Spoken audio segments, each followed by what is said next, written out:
I used to believe marriage was built on trust, that if you gave someone your whole heart, they'd protect it the way you protected theirs. For years, I thought I was living that kind of life with my wife, Emily. We had the picture perfect suburban dream, a cozy 2-story home, backyard barbecues with friends, and the kind of holiday photos people frame on their mantles. I thought we were unshakable, unbreakable. But looking back now, I realized the cracks were there all along, hiding behind fake smiles and carefully chosen words. Emily had her phone glued to her hand more than usual, turning away when I walked into the room, or laughing at messages I never got to see. At first, I told myself it was harmless, maybe a friend from work, maybe her sister. But late at night, when she turned her back to me in bed, whispering to someone else in the dark, I felt it, that cold, sinking dread that the life I thought was mine wasn't real at all.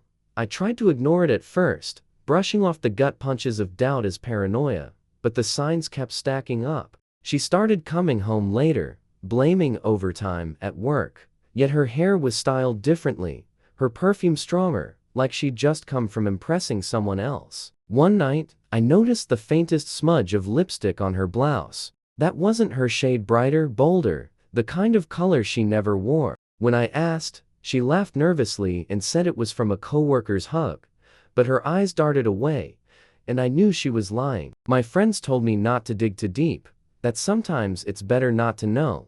But how do you live with that? How do you share a bed with someone when you feel like a stranger in your own home? Every smile she gave me felt forced, every kiss tasted hollow, and the more I tried to confront her, the more she slipped through my fingers with excuses that never quite added up.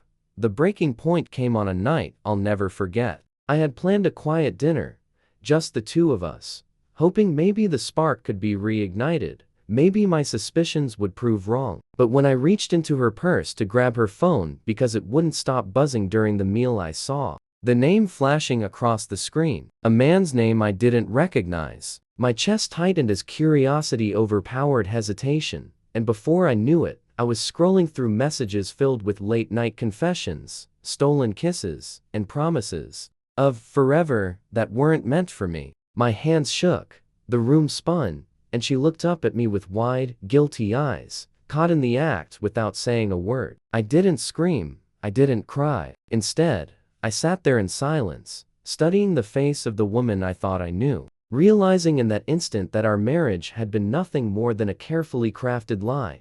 That night, after the truth was laid bare in those messages, I didn't throw plates or raise my voice like you see in movies. Instead, I sat frozen, listening as she stumbled through excuses, each one weaker than the last. "It's not what you think," she said, but the words sounded like nails dragging across glass. My mind replayed every moment we'd shared: birthdays, vacations, lazy Sundays on the couch, and suddenly every smile seemed counterfeit, every kiss rehearsed. When she finally admitted it had been going on for months, the ground beneath me shifted. I barely slept that night, staring at the ceiling while she curled up on the far edge of the bed, acting as though her confession had freed her of some burden. But it had chained me to a new kind of prison, one built on betrayal and humiliation. And in that restless silence, a seed was planted, not of forgiveness, but of something darker, colder, far more patient than she could ever imagine. In the days that followed, I became a ghost in my own home. I went to work, paid the bills, played the role of the husband she thought was too broken to fight back. But inside, every word she spoke, every fake smile she gave me, only sharpened the blade of my resolve. She acted like nothing had happened, like her little apology was enough to patch up the gaping wound she'd carved into my chest. I watched her carefully, memorizing her routines, noting the times she left the house and the excuses she used. She thought I was numb, maybe even pathetic, but really, I was gathering pieces of a puzzle I knew would one day crush her. Friends noticed the distance in my eyes, but I brushed it off, saying I was tired, stressed. They didn't know I was quietly building a fire, stacking betrayal on top of betrayal until the weight of it all would come down on her head in a way she couldn't escape. The more I watched her, the clearer it became she truly believed she'd gotten away with it. She smiled at me across the dinner table like nothing had changed, scrolled through her phone when she thought I wasn't looking, and slipped out with excuses about meeting friends that I knew were lies. Every time she laughed at a message, I felt the burn of betrayal claw deeper into my ribs, but I forced myself to stay calm. I became an actor in my own life, nodding along, keeping my voice steady, while inside I was screaming. At night, I would lie awake beside her, imagining every detail of the affair, every touch that wasn't mine. That pain should have destroyed me, but instead, it hardened me. I realized then that revenge wasn't about screaming in her face or walking away. No, true revenge had to be patient, precise, and unforgettable. And as she drifted deeper into her false sense of security, I began sketching the blueprint for the kind of payback she would never see coming. I started small, almost invisible, the kind of shifts she couldn't pick up on, but I knew would rattle her when the time came. I opened a separate bank account she didn't know about, funneled money into it slowly, making sure our joint account looked untouched. I began keeping receipts, documents, even screenshots of her late-night conversations. I quietly forwarded from her phone to mine. Every breadcrumb she left behind became part of my growing arsenal. I wasn't rushing. Revenge isn't a sprint, it's a marathon, and I wanted her downfall to unfold in a way that mirrored how she treated me.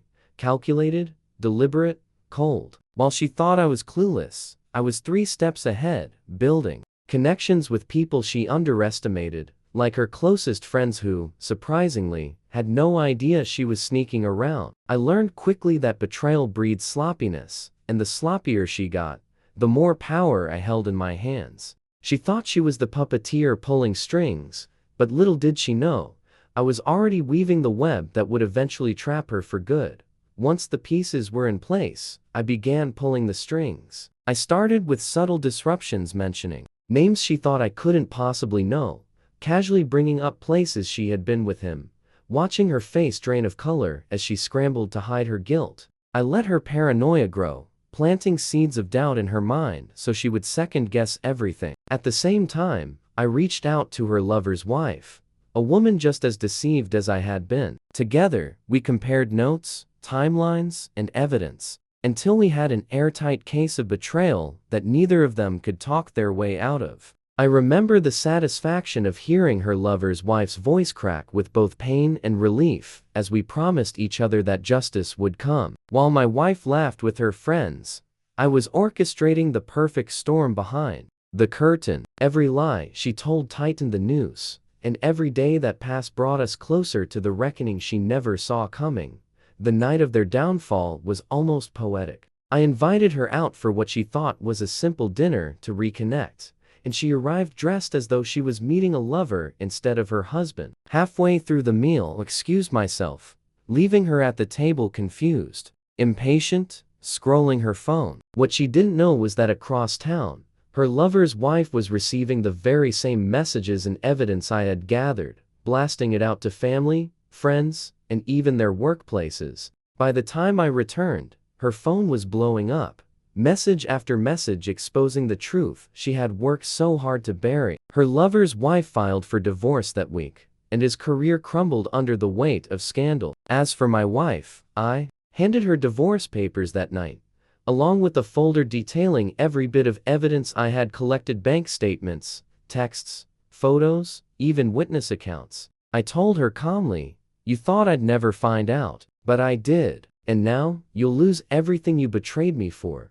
Watching her face collapse under the weight of her own lies was the sweetest justice I could have imagined.